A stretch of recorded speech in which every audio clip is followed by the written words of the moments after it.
I hate it here.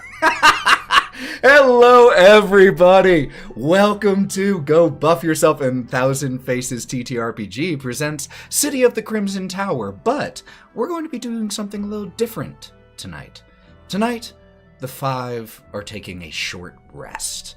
And so after 26 sessions, I believe, we're going to sit down together and reflect about this story and game we've been telling and playing together for a year, I think.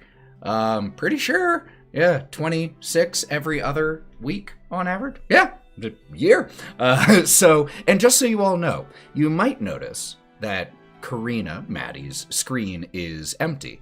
That's simply because of a computer issue. Maddie herself is still with us. Aren't you, Maddie? I am, yes. So we are going to be just chatting a little bit about this game and this campaign. And if you have any questions for the group as a whole, someone in particular, please throw them in the chat so that we can ask them. But I've already got the first question planned for y'all. And so, my first question is, over the course of this campaign, how do you feel that your character has changed most significantly? Or maybe not most significantly, but the favorite way for you that they've changed?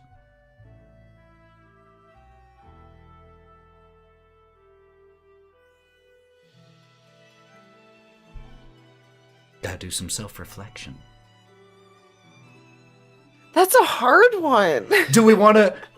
How I can lead with an easier one, and how about Let's I lead with an easier, I can softball. lead with a softball. I can lead with a softball, and we can. We'll kind of marinate on that. Yeah, one. let that one. How let have that you one grown steam. as a person throughout your Thinking life? about it. Let that What one is the steam meaning a of little life? bit. I think I can I have answer. an answer. Well, I if do have an answer. then I would love you two to hang on to it, and you don't have to let it marinate while everyone else has to think of it passively in the background. You see, I'm going to let it marinate, and it's just going to get more corrupted as I go. But I yeah, mean, it happens. So let me change, and then we can jump back to that one. This one's a bit of a softball question. What was a moment you've had that was we or I, but we might die here?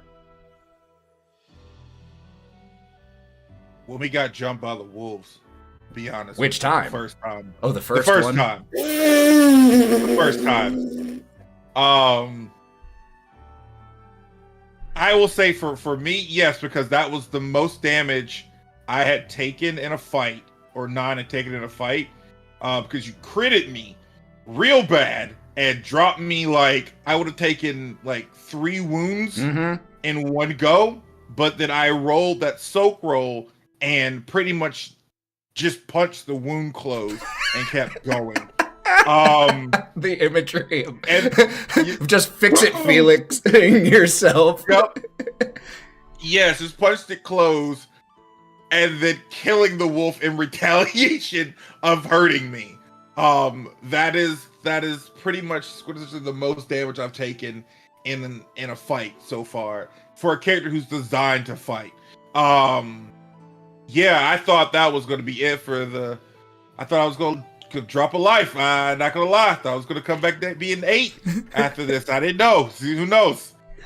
I'm really thinking, to be honest, the first major fight where we fought that monster and I was eaten. If I didn't cut that baby out of that monster, what would have happened to us? If it didn't eat me? I was very curious about that fight because, Maddie was about to sacrifice a dog, and thank goodness Lancelot lives, and he is now a part of a bar, food restaurant area. Maddie came closer to sacrificing Karina than Lancelot. Oh, that's a good point. Yes. Yeah, Maddie was going to die. Mm-hmm. Yeah. I think that was our worst because we were low levels too. We had nothing. I thought the time that we were going to die wasn't actually during a fight. It was when we fell into the fog in different moments. Like when Karina first went into the fog, I was like, she's a goner. And then when we fell into the fog, like Nine and Gloria did, I was like, this might be it. This is it. We die here. you'd think I'd say my castration. But you'd be wrong. Because when Strachio just kind of strolled into where we were sleeping, and half y'all were knocked out, sleeping, all soundly on the train. It was the train, right? No, It was No, right that after was the right train. after. Yeah, when right we were after in the that. train. Yeah. Yeah. I was like, oh, this gonna be it. Right here, when she just strolled in here and sat down on the bed. Oh, no.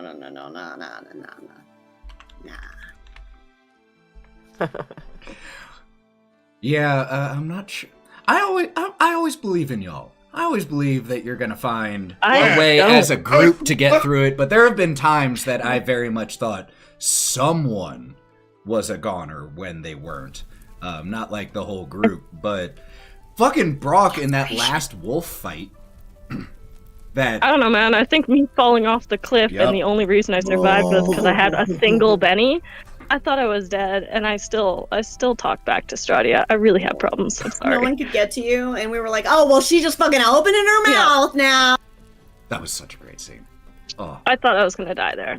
Definitely thought I was gonna die. But you know what? We're all just gonna die when the wolves break into our little lovely wooden hut, so it's fine.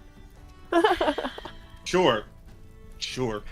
so I'm going down swinging. Fuck that. here's another still kind of warm up question. So that was more of a story character one. We've now been using Savage Worlds for 26 sessions, and most of you had never used the system before it. How are we feeling about the system, and are there any parts of it that you think have really enhanced the story itself? Honestly, when it comes to Savage, I've really liked Savage Worlds, and me being able to play it via the computer and us doing that Deadlands one shot where we had to roll the dice ourselves. Oh boy, I like using it on the computer because I like when it explodes on its own and just does it for me. Boundaries but very the explosion, the explosion part about that makes it better for me because, like, yes, I have an initial idea of what I want to do with a character or when I set out to do it, but when the explosion part happens, it's great. Even when I critically fail at things, it's a nice little lever of like possibility of like how to narrate things and So just swinging. all right, we're doing great. Guess what? That tower you built now fall. And you just got to come back from it. And I like the swayingness of it. It's great. The explosion and the raises aspect combined, and the fact that you could technically get infinity, on a roll, if you're lucky enough, is just wild. Okay, I know the mathematician here. I know the side. Okay, you could get an arbitrarily high number. Thank you. Yes, isn't that wild? Savage Worlds is so cool. It's so much better when you don't use specific. If you want to go watch a actual nuanced mathematical take on how the math in Savage Worlds works, you should check out the video Anna Margaret did. It is better than me being totally wrong by saying infinity. No, you're not Arbitrarily totally high. wrong. I was just being annoying. But I do think though you've hit a really interesting point, Ethan, on like how the math in Savage Worlds is so different than many other TTRPGs. And it's kind of like what Mav said with the dice being able to explode. It makes it potentially very swingy. And so I think that in that way, it's really interesting and it's been fun to explore. I think it's a really fun system. I appreciate how narratively based it is. And I think that like we've all gotten more and more comfortable with it too, which I think is really cool. And, there are some types of stories that I think that level of swinginess doesn't necessarily work well for, where you want it a little bit more predictable. But for a pulpy horror story where you could be victim and hero at any moment, you could be either, I think it works well here, where you can succeed gloriously against impossible odds or fall to a single zombie if it just goes bad for you, which happens in horror movies all the time. The guy who just took out 20 zombies gets taken out by one that he just didn't notice. I want you to know that I am planning for that to happen. I know Nine's gonna get got by something stupid. That's all it is. Well, I mean, poor Brock over here continuously having to deal with wolves upon wolves upon wolves. It had to be wolves. I The would most like to common point out- creature in the game. I would like to point that out. One of my friends, Thanks so much. Ghost, he pointed that out during one of my other streams. It's like, y'all love fighting wolves. Like, y'all, what is up with y'all in this group of wolves and I werewolves don't even and know the whatnot? half of it. I Yeah, don't even know the half of it. wait till you see. Listen, there's another story for another day. But fuck that Okay, story. okay. I'm gonna What's pull it wrong? back by saying that Savage Worlds awesome sort of way of pulling emotion into the whole gameplay, sort of, you know, you're fear-based, you're stunned, like it affects you on a deeper level than say in D&D whenever, you know, you're enthralled for maybe a move or something. No, this one really affects you, and if you have a wound plus you're fatigued, I'm like, you're gonna get some bad rolls and you're not gonna be able to get out of it without help. Well, I mean, heck, as an example of that, you know, Karina failed a fear roll bad enough that she gained a permanent, well, at least for now, but a long-term hindrance. So a long-term impact to her character, which I've definitely noticed, Maddie, you putting the bloodthirsty I gotta play into those tropes. I think that's what I like most about the Savage Worlds. It's like a perfect leeway into this, so I'm going to use it. Is the character development and the character building for Savage World. I love the idea of characters and like driving them and building them as the game continues. And Savage Worlds starts with such a basic blank character that you can add to. Where D&D, you're a fighter and you're this. This, you are a guy and you choose what you're good at and you choose all the different things and you build onto it. So for a horror style game, for even a fantasy style game, I could definitely see it. Like, I'm going to be using Savage Worlds for sure in the future. It makes it so you're a guy that does shit instead of you're a fighter, you're a bard. Yeah. It's got a completely different character system, which I really enjoy. Yeah, the edges and hindrances. How do you all like those? Because I think it's really cool that that's how you build your character, both mechanically and personality simultaneously. It's helpful. Yeah, Laura and I have talked about this a lot. I love the focus on hindrances because I often feel like it's failures in games, and it's kind of some of those sort of not mistakes, but like maybe not necessarily the strengths that make a character and a story so interesting. And so I think that being able to kind of lean on like clueless elements or clumsy elements when building and forming a character and then role-playing that character leads to more interesting stories. So I love the character creation for Savage Worlds, and I feel like we as a group have done a good job of kind of utilizing some of these hindrances in our role-playing Could not agree storytelling. more. And flaws are quintessentially make some characters better.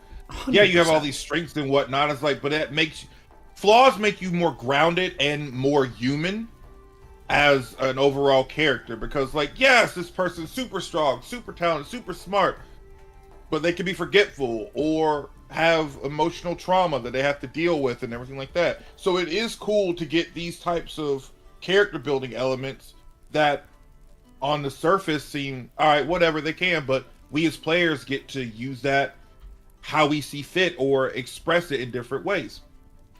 And the fact that Oh, for sure. the game rewards you with bennies for playing into that, as opposed. And that's what I was gonna. Oh, please. That's what I was gonna say.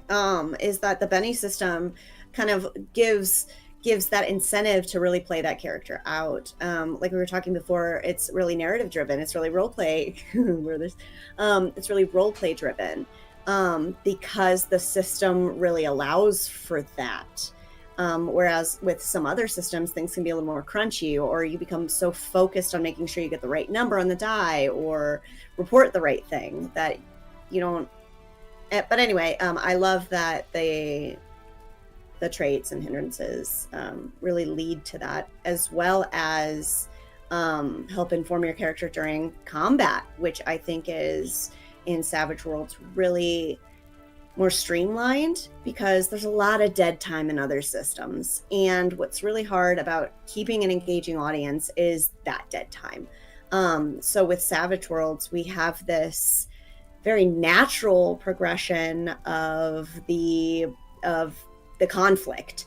and you get to see those characters. Like you get to see Brock kind of cower a little bit to himself. You get to see Gloria, play into the healing aspect. You get to see everyone's flavors come out during combat, as well as when we're doing role play. I've been loving the way this system has aided in telling this story, and I've, just as a person who likes to think about TTRPGs, reflected a few times in that I do think there are several moments that likely would have been very different story-wise if we'd just been using a different system.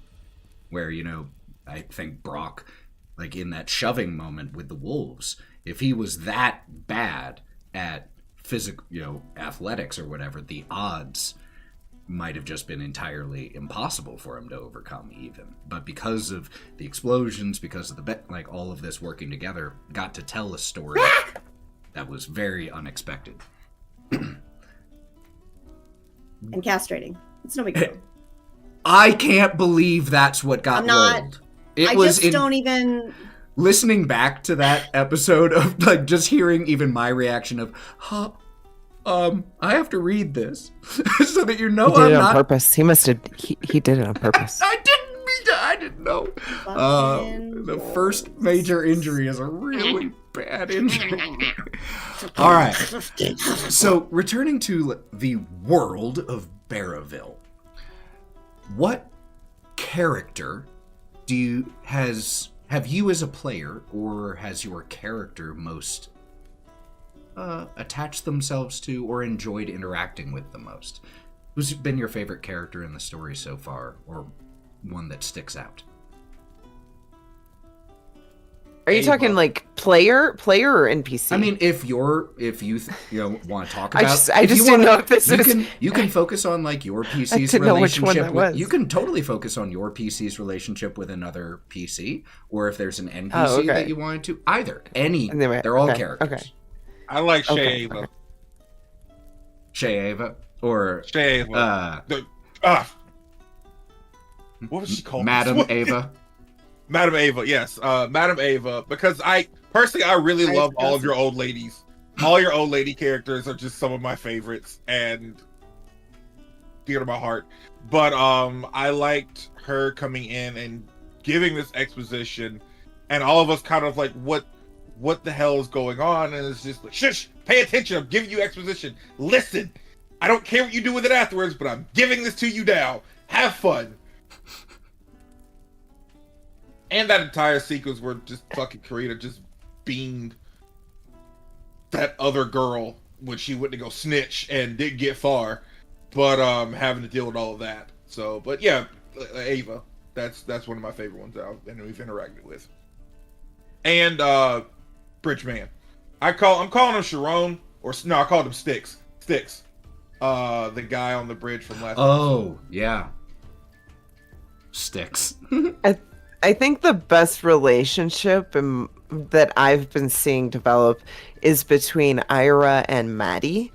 Yeah. It's a strange one, and it's like it's building into something like strong, but I mean, I'm at the level where I'm like, if we take this girl or them with us this whole way, like, are they going to turn into like the second apprentice that we have to fucking fight or something? Like I'm at a level that I don't know if I trust Ira, and then Maddie's just always right there for Ira, and I'm like, I don't know if I trust this person. You see, that comes from a sense of duty. Karina is at a point in this story where she is lacking a purpose, but she has a job.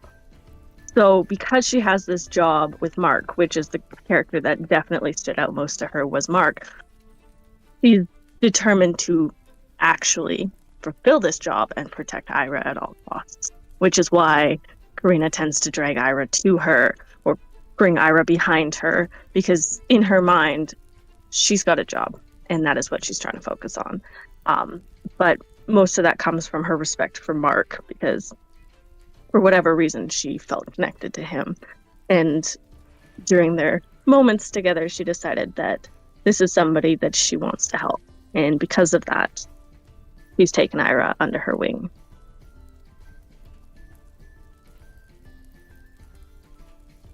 I don't remember their name, but I'm confident Gloria would have. But I feel like a pivotal moment for Gloria was when she was able to help and heal the vampire that was the pastor's son. Doyle. That's what I was gonna mention. yeah. What's his That's name? what I was gonna Doyle? mention. Doyle. Yeah. His name's So Doyle. I would say Doyle probably was the biggest kind of like impactful moment for Gloria because, you know, she at this point was still trying to figure out like grappling with these sort of vague memories of her past, desperately wanting to help somebody. And so being able to help him, I think, instilled more confidence in her than she had before. And is kind of like a beacon of hope in a really dreary setting. So I'd say like Doyle has kind of like been a very pivotal moment for Gloria. That was hard. That was a rough session. That was hard session. Well, that Made me uncomfortable. that kind of connects me to my next Deeply. question, but I wanted to make sure, did everyone get a chance to answer this one? Mav, did you? Oh yeah, Yeah, I'm you sorry. I started. think Yeah, Matt Miss did. Ava, I don't Miss know Ava. if Lauren has. Yeah, Lauren. Lauren. Well, I kind of just bellied up to what everybody else said because, or I was going to mention the vampire and his dad being that when we came into that situation, I think it was the first situation where we actually saw the humanity of this place in full bloom. So after being trapped in a fucking murder house forever, seeing that and then dealing with what we had to deal with Doyle and the things that he said and did was just gut-wrenching because it shined a light no light in Barovia. It shined a light on how truly desolate and devoid of hope this place is. You can't save everybody. You can't even save. I mean, it's just it. We did. It was We could save that one, but You that's could what was save so that one. impactful. I could save was that so one. cool. That was really cool. But yeah, it was one of those things, and it was a pivotal moment in that. Okay, well, if this can happen now, what can we do for ourselves and the rest of this place? If we tap into our fullest potential, if we remember who we are, if we drive forward together as a team. So, huzzah! It's a dark story, but you all do still succeed. You know, maybe not always and maybe not easily, but when I listen back to that scene with Doyle, holy crap. So that kind of leads me into a question. Maybe it's already been answered, but I asked about what moment you all thought, oh shit, we might die here. So like a physically threatening one. But what moment is there a moment that sticks with you all emotionally most? Whether it be a bright light of happiness and silliness and good, rare though they are, or horrifying or sad, because we are, as performers, we've all leaned really heavily into the role play, the character performance, and you all have given so much emotionally into these characters. So Anna Margaret, I saw your hand right away. Oh yeah, I'll go first because I already shared one that was really like positive and emotional. I feel like when Gloria was trying to heal Doyle, that was like one of the biggest like high moments for her. But then I think conversely, there's a point where I almost made myself start crying is when Gloria felt like she lost a lot of her hope when it seemed like Nine and Hawthorne were completely abandoning her. On the train? Like forgot and didn't care. And like she Is that with the called- mirror? Yeah, she said, Yes! like, we saw all this blood. They were clearly in trouble. We were chasing after them, trying to help. And then for Nine to like turn around, look at her, and then leave after promising that he would always stay. Like, I think that was definitely like a gut-wrenching moment for Gloria. And it was like, I think she was like losing hope in that moment. It was so sad. You could hear it in your voice, he had and it just like, oh, promised. yeah, it was. You literally, those are the words you said. I remember, just like he promised, like, oh, oh, right to the heart. That shit fucked me up. I ain't gonna lie. I was like, whoa, hold the character, get out. Just wait for break. I'll go next. All right. So funny enough, to flip that coin back over. When Gloria and Nine actually got to sit and talk or on watch together, where Gloria sat in his lap, we just talked about things, and Nine went about like cooking and all this other things that he liked to do, and just Gloria letting him ramble and go on about his things that he likes, when normally he's listening to what she wants to hear, or listening to what she likes to talk about and all that other stuff. And it was just a nice little light moment within the darkness that is Barovia. So that was one of my favorite moments of just, hey, this is still nice. Yeah. Yo, Angel, there you go.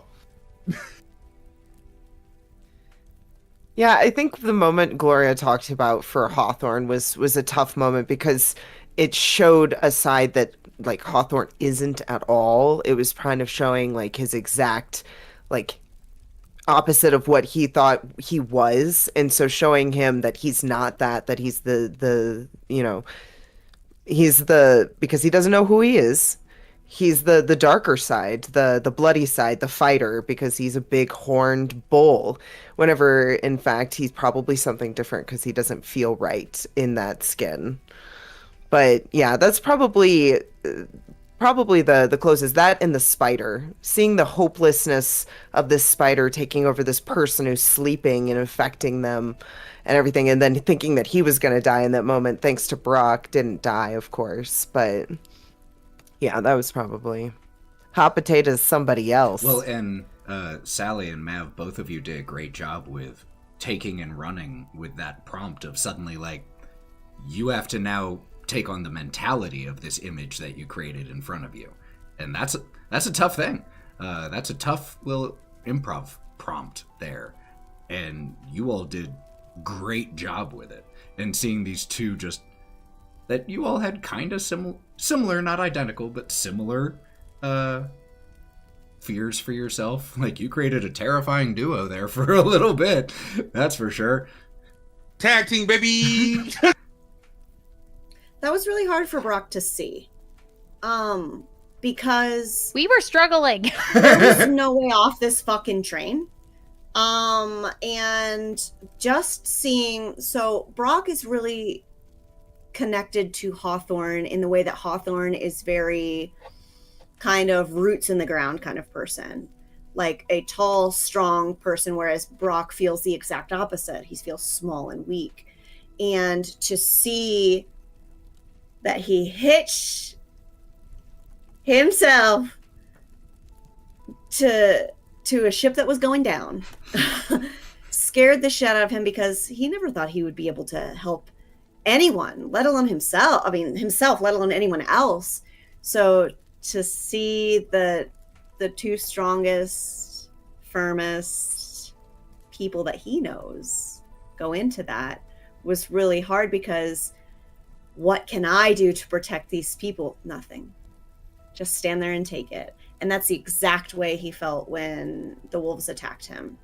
I can remember just like going into this imagery in my mind as he was being savagely fucking torn apart, of just the sound of heavy breathing and flesh tearing, and the helplessness of being completely surrounded and yet totally alone.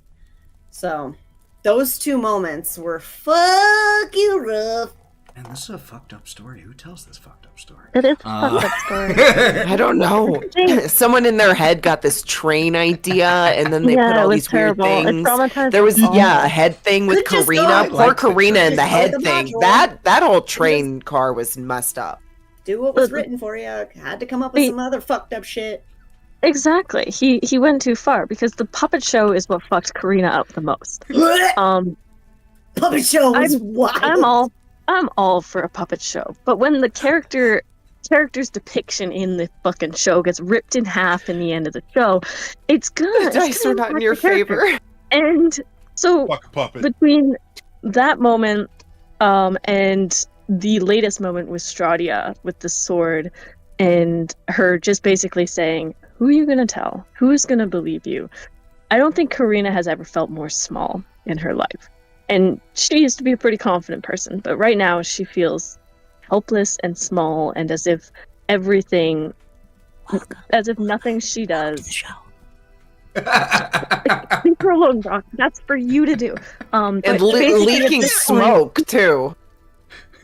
That was weird, but I knew what was going on there. I had an idea. Right now, I feel like, or at least Karina feels like, there's nothing she can do that's going to impact what happens next. And it's a mindset that is terrible to lean into because nobody's going to believe her. Who's going to believe her? But she genuinely believes that it doesn't matter what she does. Everything is just going to work itself out, and she's just a pawn in this game. Brutal. Love those. Hey, Ethan. Yeah. Ethan, quick question. We have a question for you. Ethan, what voice do you do for your old lady characters? I just want to hear a voice for your old lady character. I mean, it really depends on the character. There are a lot of Jenny. different. Well, it really depends. Maybe she's a sassy old She's a Barovian drug dealer. It could also be quieter. Slash fiend. The cats love it. And the cat, hey, the cat's here an old lady, and they know that's my home. I'm going to go be with an old lady with 9 cats. And they come flocking to the old lady voice. But yeah, it really depends. I do love my old character voices, I will admit. Is it... Oh, this is a great question. This question from Nate Johnston kind of connects on the topic of bleed, as it's known in TTRPG scene occasionally. Is it hard to separate your feelings, experiences, emotions of the character from your own?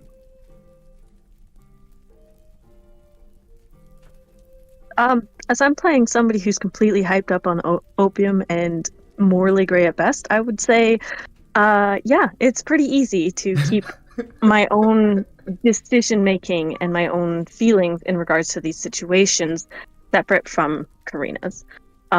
Because I do a lot of things in this game that I would not do in reality. And I feel that, sure, sometimes emotions will get to me, and like situations during the game will definitely bring those emotions to the player. But I tend to keep the character completely separate from the player in regards to this game. In most games. I feel like it's whenever you like love a character so much that whenever you see it in a movie or a comic and they do something, you're like, they wouldn't do that. Like, it's something like that where you're so into the character, you kind of know what they're going to do and not do. Like, I myself would never tell Stradia that she, you know, is looking kind of bad. Tired. But Hawthorne is impulsive. It is a hindrance of his. I thought you were gonna die. He will say it. That is a moment. He will That's say a it. moment I thought you would die. Yeah. Yeah. And so Close. I honestly didn't even mean it that way at all. I actually did not mean it that way, but it was taken that way. The words that you say will be taken a certain way. But yeah, so I think it's kind of easier because tired. you're getting in that mindset. Because I mean, he's very different than me. Well, she didn't have her jacket on. He said she didn't have her jacket on, and she didn't come like accompanied by people and stuff. So I was just trying to make a segue into her life, trying to get to open up.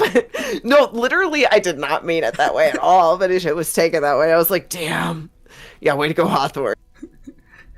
Well, because I think we joked about this after that very session, it immediately in the moment reminded me of that scene in the birdcage of like, you're tired means you look old, and you're rested means you had collagen.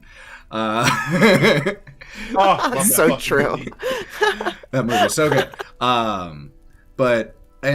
With a clarification from Nate, is it hard to not have the emotions that you feel, that sadness or dread or oppressiveness, not have that bleed over into you after the session. Does anyone ever struggle with that? Is there something you do to like get back into the real world? For me, when it's coming down, so this is how my brain works. They're gonna open in there into my brain, because I do play a lot of different characters on the show, and in general, there's just a giant green room and a mental green room in my brain to where me, Mav, walk in, I change into the character, come out, do what I need to do. Once Ethan calls cut and we're done for the day, I go back to the green room, take the suit off, and then it's just Mav. So everything in that is inside the costumes till next time. That's how I do things and whatnot when it comes to a lot of, especially the emotional charged moments that we do have in these games, because some of them are darker elements and everything. I can take it off, put it on the rack, and be done with it until the next time that we play. You gotta be able to. Mm-hmm. And mine's very similar process, and I learned it at the Renaissance Fair. You have something that signifies your character change, whether it be a phrase or an article of clothing or a prop. And so all of my characters have something that makes me say, this is that character. Brock has the jacket. Bodhi, Brock has the jacket. Bodhi has the hat in his shell because he's a turtle. And Gianna, she's a monster hunter. I sit with a pen. It's my little dagger. And that helps me to say that, Roland, that's that character's time. And additionally, after each session, I have floor time. I will just kind of lay on the floor before transitioning to my next task, just in case there's a little remnants of those feelings or that character left over. I just give them the time and space to kind of leak out of my mind, if that makes sense as a performer. I think that does make sense. I like that you're calling out like decompression time after. I've never really had an issue with a character I've played like seeping in or lingering too much, but I do think though it's a sign of a good story if like you keep thinking about it after it happens. And I know for me personally, that's one reason I really love like horror media, or I love reading, I love watching films, because I do like to kind of continue to marinate and think about situations that personally the fear-averse, hyper over-prepared type A person Anna Margaret would never deal with. But I find it's fun to explore and to think about. And so I do think that like with this story, like it's like, it's a horror. It's a little bit dramatic. There's choices that I've had my character make that I think are really thought-provoking, and I have thought about it. I found myself kind of considering, or like especially when we've left on like a cliffhanger moment, I've had to consider, how will I address this after? Or there's been like a time during a break where I was even like, Mav, just so you know, heads up, Gloria's gonna ambush you. She's gonna be like, what the heck? Like, just get ready. You know, like heads up. I've been thinking about this. I think that this is going to happen. So I think in that way, like, I do think that I've thought about the story, which I like. I often, I don't know, I'm the person that'll get up in the middle of the night thinking about a book I read in middle school. Like, wait a minute. And so I don't know, I enjoy that. But I think personally it is good to separate like a character you're playing or like a character in a film from yourself. And that's like important. But I do think that the story has stuck with me in some moments where I've thought about it. And I like that. And I would imagine that you speak for all of us. We all spend time thinking about the story when it's not happening, and that is great. It's when you can't separate that there's a problem, which usually happens in my experience, like when there's character versus character conflict in story, and then people have trouble separating, like, my character is mad at your character. You're not mad at me. That can sometimes. Exactly. It's why me and Mallow have beef right now. So to clarify, I do definitely have moments in this game and Lord of Sins, both of them, where I make decisions and I make choices, and the weight of those choices is heavy on me. And even after the game, because I've definitely made some questionable choices, but not to a point where it's like affecting me in like a super negative way, but in a way that I think over those choices and I kind of work through them. I spend a lot of time alone every day, so I spend a lot of time thinking over things and thinking about things. So there's definitely been a few moments, for example, with Lancelot and the altar, where I had to He's fine. take a step back and think about it and think about what I was doing and what decision I was making. So I will say it definitely bleeds over just a little bit, just a smidge. Is there, and what's something good that you do for yourself to get you out of that? Just for any other players who might feel themselves experiencing something similar. I tend to find a change in media. I will watch a movie, I'll watch a show that's comfortable for me, or like something that I've watched a million times, so it's just easy to fall back on, and just a change of pace is what I tend to do. 100% agreed. For me on that topic, I obviously, like Anna Margaret was saying, I spend a ton of time thinking about these stories when we're not playing it. Way more time than when we are playing it. But I don't get bogged down. Maybe it's because I'm the DM. It is more like thinking back on a movie that I loved, or thinking back on a story that I loved. But it's even cooler because I got to make that movie or book with my friends in that moment. And Lauren and now Sally can absolutely testify that after a session is over, if it's in the evening, I need to like pace for like 20 minutes with the adrenaline before I can eat dinner. Like I just need to get that energy out, whether it was a crazy sad ending or a high energy ending. It's the same result for me because I'm still riding the high of this awesome story that we get to tell together, no matter whether it's triumphant or less so. So, how about that first question? How do you all think your character has changed in either your favorite way or the most significant way since the story started? Brock's spine is decompressing slightly. It's evident. His name is Brock, the cynic. He's wound tight. He's anxious. He's on edge. He's Brock, right? He throws up so much. Good change, not throwing up as much. Still feigning just as much, but he's growing a backbone and he's learning that he has he has a role to play, and it is valid, and that he's allowed to take up that space. And I don't think when I first created Brock Lynn, that he would ever have that. He would ever have this sense of purpose at all, period. Just some dude thrown into a space he doesn't know with some people he doesn't know, living out his nightmares. Well, are they his nightmares? Is it real? Are we in a simulation? Are we the simulation? That type of energy. He's still got that. But I think he's got something to fight for, and he has confidence that he can. TLDR, backbone. Awesome. I'm going to jump in because mine is the exact opposite. Karina came into this story. It's just perfect segue. I remembered the word segue, so I'm going to use it. Karina came into this story with hope and with an idea of, we can get out of here. And don't give me that face, Lauren. And she's getting to this point where there's no hope left.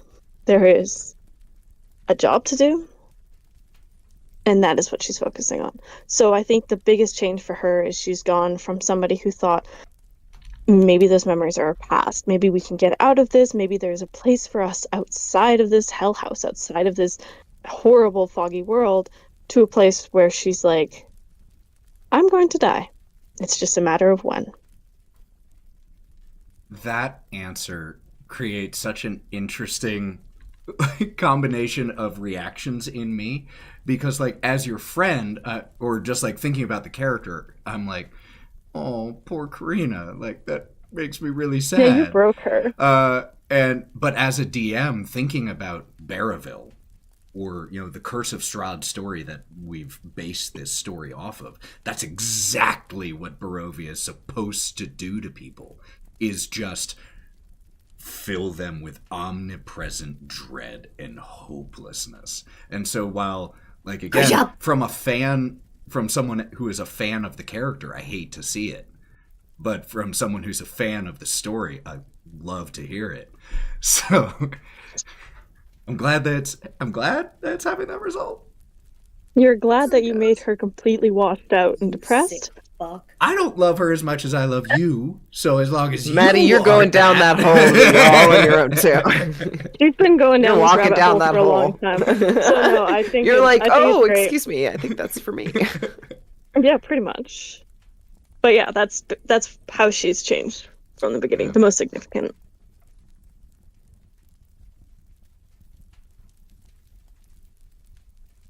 I can kind of come in next.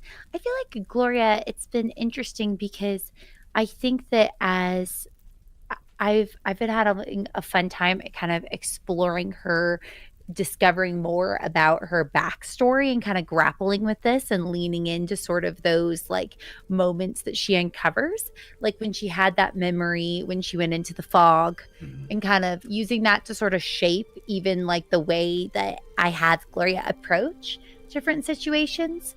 And I think that like while she generally has kind of an optimistic outer shell, I think it's been fun to explore some of the doubt she has underneath and kind of playing around with that.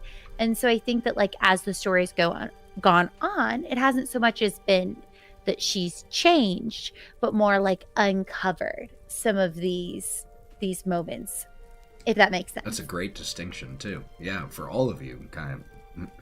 If when it comes to your memories, it's less changing and more reverting. Yeah. Like as she uncovers pieces, kind of how does that integrate into the person she is now? And kind of, I as the campaign has gone on, I think she's focused more on healing and helping. Mm-hmm. That was a happy child scream in the background. Sorry. Healing and helping. She was so fast with the mute. She was so fast with the mute. She was like, that's a mom right there. Ready to hit that mute button. Mav? Sally? I see you're not picking on Lauren. I see there's favorites. Oh, she did. She started. Oh, okay. Pick a fight for no reason. No, I just didn't want to go. I just needed to deflect. I'll go really fast. I'll go really fast. So I think Hawthorne never imagined being like the big brother situation. Whenever he came into it, he's really bonded with Brock a lot, but at the same time, now he trusts these guys, but doesn't trust them because they go off on their own and then they go in fog and they do weird stuff. So he's like, I need to really keep track of these guys. And this is what he's developed into. And I just don't know how to back him off of being this like drunk big brother who's carrying around alcohol all the time. And so I'm like, this is who you are. I mean, it kind of goes with your backstory. So we kind of leaned into it. Let's just do it. I love that. So, hey everyone. 9 has been a fun, not a chore, but a fun task of me as a player doing character work. Because I've mentioned before, he's built for combat. We don't do a lot of that. So I, as a player, have to use his strengths and his weaknesses to build his personality. Gonna go ahead and be honest with you, did not plan for the Gloria non storyline. Did not plan for that at all. It happened. It just naturally happened. That's That's what the makes it best. so awesome. Yeah. So leaning into that, but Nine's role versus Grand Pantera, he is a protector. Not only will he protect Gloria till his dying breath, he will also protect the others as well. And even though Nine butts heads with Karina so fucking much, he has stated multiple times that I got your back. Just don't fuck me. Don't fuck me over. That's quintessential the thing. I got you. I'm here for you. And that goes for everybody else in the party as well. Nine is that sword that goes out first. So watching Nine come from not really caring per se to becoming a team player has been fun. It's been a lot yeah. of fun to watch too. Yeah. Yeah, he's part of a stable now. He's not a singles competitor. Well, I've got one last question that I had planned. And then if you all have any to ask before we head off for the night, feel free. But if we were able to freeze frame a single moment from the campaign and either print it out or have a painting of it, what moment would you pick? I got it. When we almost died to when we pissed off no, you know what? When Karina pissed off Stradia by talking back to her and we got surrounded by the goddamn dogs. Ooh. And it's just that one scene of all of us like either the protector stance and a defensive or an attacking stance and us just with that street light on us. I'm seeing this as like a Just low street angle light. image from like behind Yep. you all. And Yep. you can see And the it's just a alleys street with the light. dogs there and just Mhm. Stradia with 2 fingers held up, standing in front of her car. Yep. Oh, great visual. Yep. That one. Like she said, awful as fuck, but bleh, Oh. that one. That's on a trading card. I love Stradia's character. She's so cool. Fuck that bitch. I think that the opening scene would have been a really cool moment. To, not like when we all got off at the train Oh, station, kind of surrounded by mist. I think that's a kind of a cool like freeze frame moment. I like the way you say mist. Mist. And you have that in that same frame, you have that just the door closing, and that door is just open enough to see the open door of the next car. And that's just Oh, I people think being made into meat. you're people, talking about right? 2 different trains. Two different trains? Margaret was talking about first Oh. episode when you all got to Barrowville. Yeah, okay. You were talking I'm thinking about of like just when we seeing were haggard as fuck. the last Yeah. train here. Well, yeah. Okay, both were ominous, but I'm talking about the one where like we got out Come on. and you literally described it as like there's a screaming baby, but you can't see anything except a blinking light in the distance. She's reading this from notes. Yep, very first Look at one. her. Hey, one of Very us has to be a first note notes. taker, and it's me. Look at this and I note have it. taker. I love the Look at note this taker. note taker. Love the note taker. Yeah, and that screaming baby in the very first episode was foreshadowing baby Walter in the basement of the death house. Yeah, that would be a great one. I think that the train cars were like the actual atmosphere in those were so cool that maybe like the sleeping one where you couldn't see the walls and it was endless and everything with like Karina right in front and we're all just standing there. I thought that would be really cool. But also, I don't know if we were all together, but whenever we transitioned into the dream of the past for Stradia, we saw Stradia first in full form in front of us. And I was like, that would be a really cool one with all of our backs right there with Stradia in front of us with fog and sort of fading into her dream at that moment.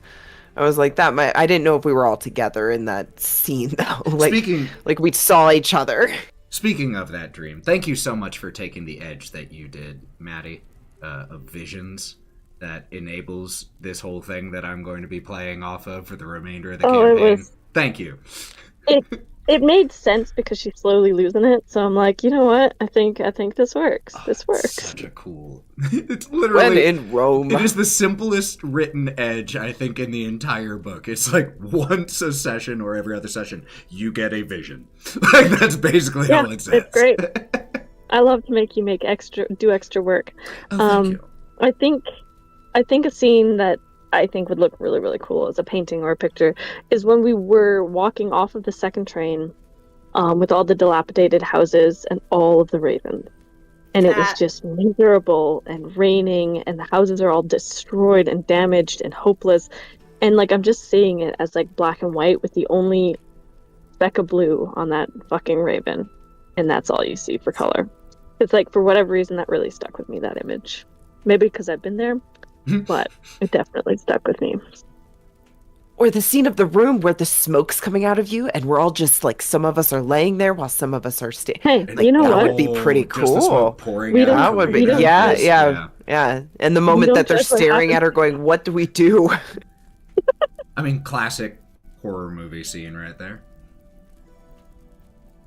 Lauren, did you have one? Or was yours the like partially open train door into the? Yeah, mine is definitely that horror moment because my mind will fill in the blanks. I'm very imaginative. You might have guessed. So us coming off of the train, spattered in blood, cuts, our eyes wide, bloodshot. You can see we've been crying. Our faces slightly sunken from the experience. And you have the smoke around their feet as one foot is on the platform and behind them is the door closing, and all of their eyes are wide because in that crack of the door you just see blood and a blade, and that's cakes and pies and pastries, I guess. And them just being completely changed by their experience on board this train. Just this shock on their face. So spooky. Spooky Halloween. You know, I was trying to think of one, but I can't get out of my head the description of the one that you suggested, Mav. That was a very cool, like just the idea of all those dogs in the alley. Oh. And it's a show of her power Yeah. with like minimum effort. Oh, yeah. She's a fan of that. You might have noticed. Yeah. Well, did anyone else, either in the chat or any of you, have any final questions to ask before we call an end to our short rest? I will say this. It has been officially in a year because we started this journey on 5/7/2024. A year and 2 months. Look at us go! It has Wrote it been down in my notes. It has been an absolute honor to get to tell this story with you all. You have made this so much cooler than even I could have ever imagined. But I do have a question for everyone that's here right now, to all of my lovely co-stars. If you could play another character besides yourself, who would it be and why? Do you mean like one of the other PCs? Like if we had to body swap? Yes. Oh, Yeah, PC, if we- because I if would we be had a body swap. Stradia. Oh. I'd be a stunning, hot, gorgeous I want to be vampire. the one that I'm fair answer. destroys ready. everything. Tap me in. I can be a sexy vampire lady. Just say the word. That's a fair answer. Just let me Oh, ascend. darling. I got this. Be Lancelot. He doesn't seem to have a lot of problems. He seems to be pretty happy with the situation. He doesn't actually know what's going on. So I yeah. feel like Mav is getting a very different series of answers it than is- he imagined, but Let me rephrase that. Freaky Friday within the group. That's what happens. If we're body swapped, who would you want to body swap with? Like for I some think- odd reason. Well, go ahead. No, No. go. Just You for some say odd it. reason, if down the line where, hey, you're gonna play as Gloria today, or like just something yeah, happens if where for some our odd character- reason down the line you all get body swapped, which ones would you like? Hey, get your hands off the I keyboard. like this. Yeah, this was Yes. fun, but not anymore. No, I'm just kidding. I'm kidding. I think I would I'm letting my character choose who he would swap with. And it would be 9. He would like to have little fear. Or at least be able to shield it better. And I think it would be fun to get cat.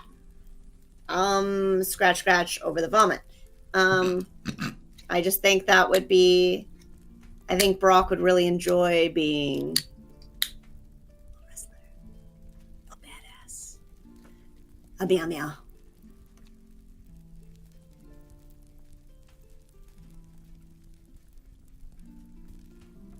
For me, it would be Karina.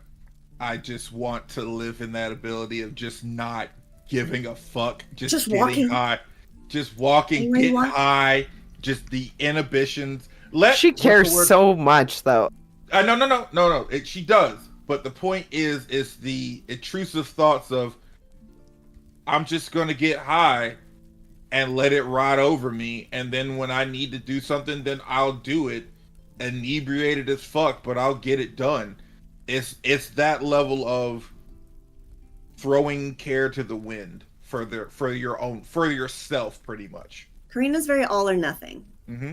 which I think is a wicked character trait. Yeah, I Very don't think story-driven. Karina hedges her bets much.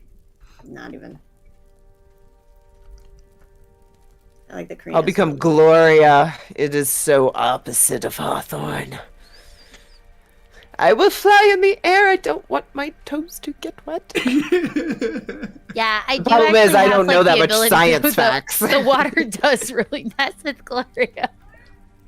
She's so science oriented, though. I'm not science oriented, so I'd be like with a book, like looking up stuff. We're going But to make somehow a I water feel like that'd be filtration better. system. I think it'd be better if you were looking up the facts. It'd be funny.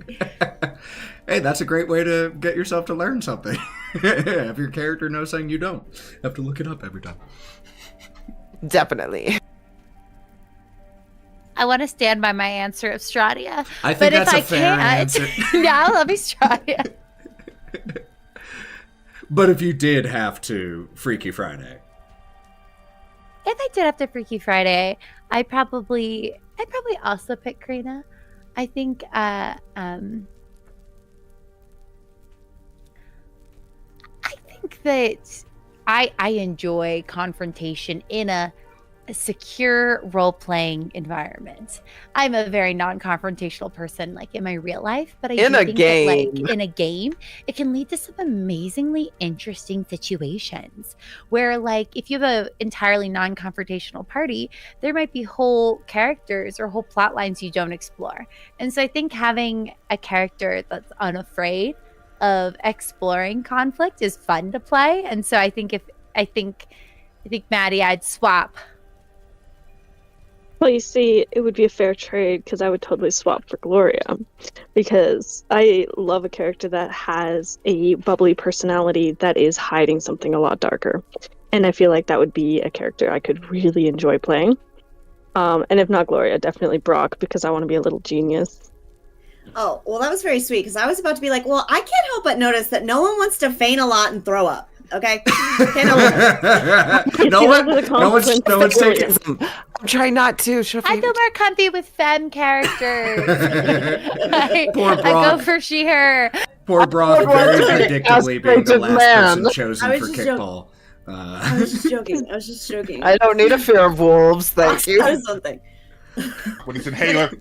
Very sweet calling him a little genius. That was very nice. I mean, the sleuth edge that you've been putting This to group is use super cool. is a really like. Could you imagine an ability like that in D&D?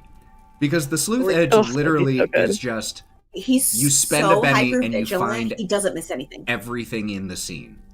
But Period. I think the bennies are so critical to the success of Savage Worlds. I'm going to throw us back because I didn't say this then, but I'm going to say it now. I think that the whole idea of us being the main characters, having this extra D6 that we roll because we're technically the main characters, I think that in many role-playing games, it's incredibly frustrating when your character is supposed to be really good at something.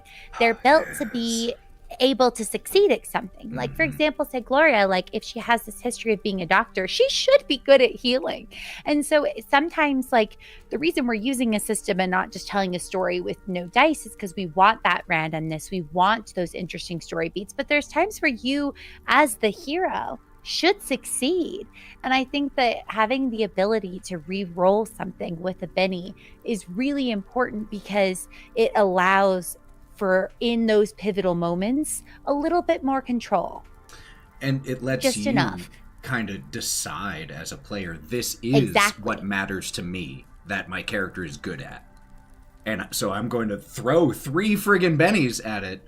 And then if you still fail, it's fate. There's a good, at that point, there's a good reason. You know, the dice have told their story. Yeah, that is so true. So true. And that's ties back into the sleuth that Brock has because Oh yeah, that's what I meant to tie back to. So thank you, no. Lauren. No, you're not. I took us on this bunny trail, but I meant to loop it back. I got you. Okay. So because Brock has the sleuth feature because of his background as a forensic examiner. Like his job was to see everything no one saw. So that being able to carry forward as this hypervigilance, this response to not understanding the world that he's in, and the Benny system just allows him to. That's his thing. That we know he throws up, faints, and does that, and finds everything. And he has a lot. One he has more a wonder lot more about him. You're just making him just base here. He has a lot more about him. Maybe. Well, any other final questions to close us out with? Okay. What is the this is a horror, it's a horror game, let's all admit, yes. But there are times where we giggle. There are moments that we remember.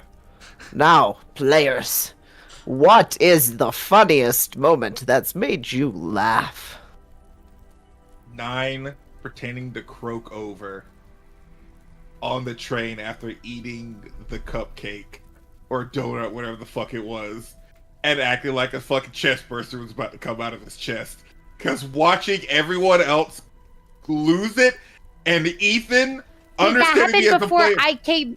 I was like momentarily not here because I would have not let you take a bite. I just wanted to know that Gloria and Margaret had to be somewhere for the first 10-15 minutes of that session. I just want to say. I tried to tell him.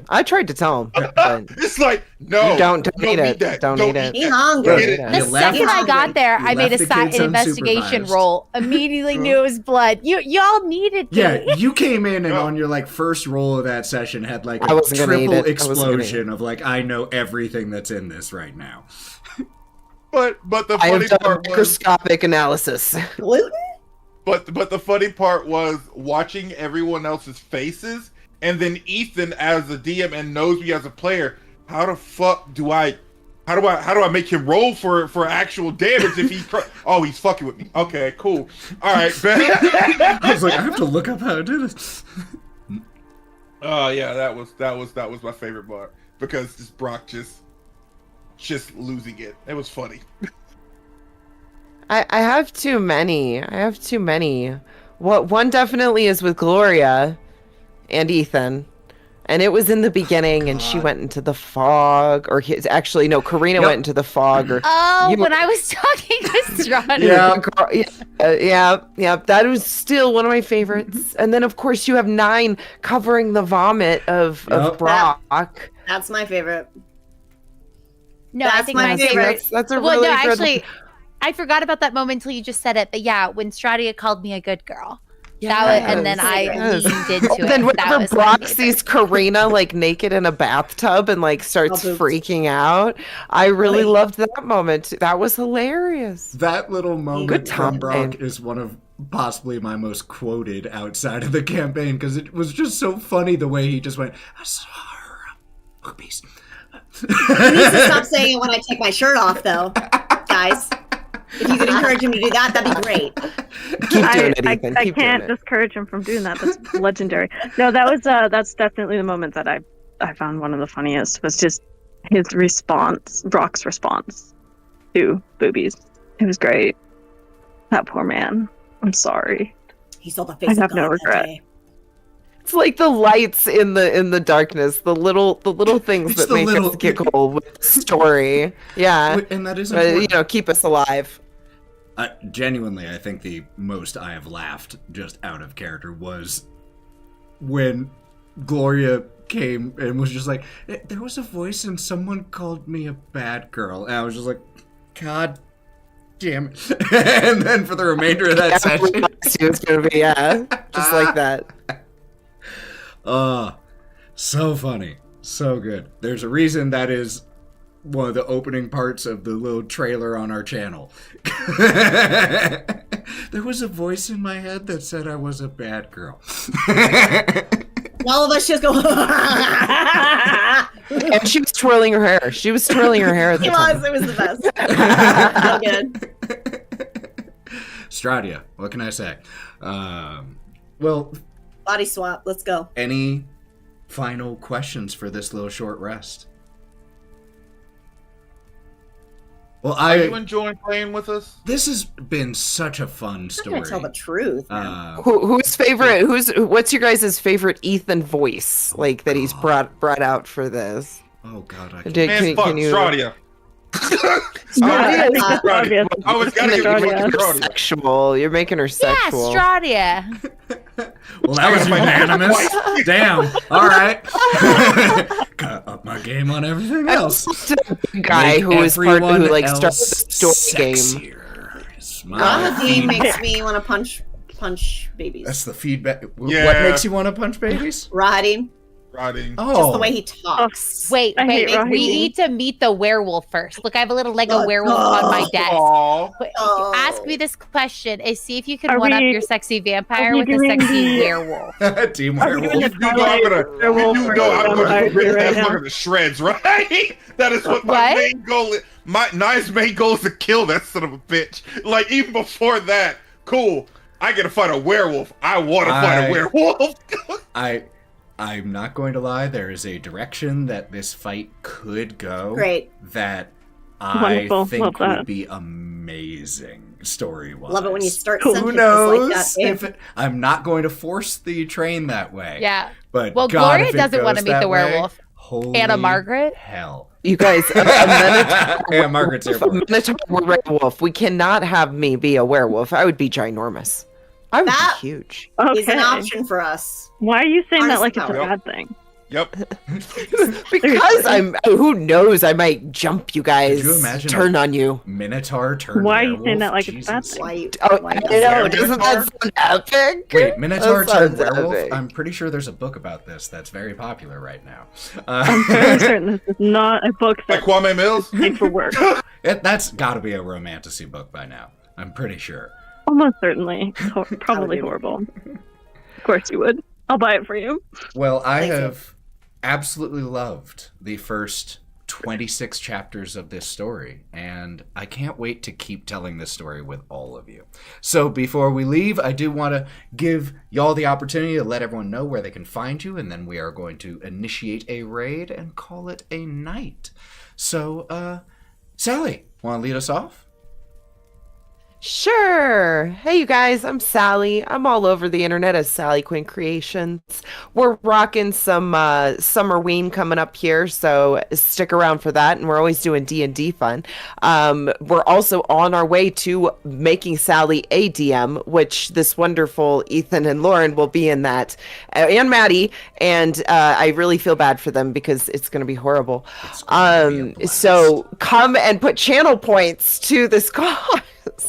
It's a great cause. It's a horrible story. Okay, I'm popcorning back to you, Ethan. Mav. Hey everyone, it's Spirit Black out here on the internet here. You can find me on Digital Clubhouse TV where I'm playing loads of wonderful games. You can catch me tomorrow at 8:30 p.m. Eastern Standard Time playing more Life is Strange because God, that game. We're still in the middle of chapter 3. It's a fun time. You can also find me on Saturday at 2 p.m. Eastern Standard Time, where I will be finishing up Suit for Hire and then starting a new game called Say No More. And then you can catch me and the homies starring Gabby, featuring Gabby, with more Ready or Not, because why not? We really love that tactical gameplay that we have there. It's mostly of us all dying, and it's just fun. And you can also find me here on Thousand Face TTRPG and all the campaigns. It's true. Literally. Okay, bye! Maddie, I know we cannot see you, but we can still hear you. Where can people find you? You can't find me. I'm hiding now. Fair enough. I'm on Instagram under Mythful Cosplays. I sell dice. I have not updated anything because I've been very busy. Under More Eggs Dice, if you want to follow that on Etsy, I should be making updates in the next, I don't know, give me a month or a little longer. I've also been playing in Ethan's Lord of Sin game, which every single time I close off, I need to pump this show. You should go watch it. It's terribly dark. It is beautifully played. You can watch me make some horrible decisions in real time. And yeah, it's overall very fun. Anna Margaret. Hello, I'm Anna Margaret. You can find me everywhere at It's Anna Margaret. I'll be at 2 events this month. If you live near Louisville, I will be there this weekend. Come, I will be hosting and judging a cosplay contest at the Universe's regional there. So hang out with me. And then at the end of the month, I'll be at Gen Con, where I will be in 2 live shows. I'm jamming a Star Trek live show sponsored by Modifius. That's going to be so fun. A lot of fun. And then I'm also experience. playing in a sorority horror one-shot GM'd by Becca Scott. It was an amazing, awesome cast also there. So, yay! If you're at Gen Con, come see me. It should be so fun. Lauren.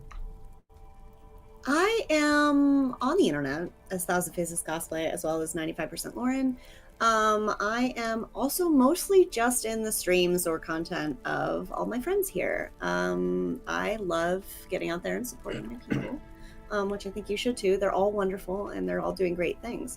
On my end of things, I am going to try to do a couple cosplays. I haven't decided what they are yet, or their timeline, but I've just decided that that's what's going to happen. That and more gaming. You do still have Mad Moxie photo shoot coming up too. I do. I have to fix my boots, but then I'm ready to freaking go. I got hooked up with a real dive bar, real neon, gonna get on that bar and Moxie my ass off. So that's gonna be a lot of fun. So stay tuned for awesome. Get that Danger. iridium. It's on your tip. And you can find me at the Buff DM, Thousand Faces Cosplay, and on Go Buff Yourself. Please do check out past episodes of Crimson Tower, Wild Beyond, and Lords of Sin. Be warned, if you think City of the Crimson Tower is dark, this is darker. You are ready, baby girl. Though it too has its moments of laughter also, as people have to try to defeat the archdevils representing the 7 deadly sins. So please go check that out. But we are also going to start a raid. Thank you all so much for hanging out with us as we talked about this amazing story with these incredible players. Until we see you next time, friends, do something good for yourselves. It's a tough time out there, and you deserve to do something good for yourself. So, no matter how small, treat yourself a little bit. And until we see you next time, friends, go buff yourselves. Bye, y'all.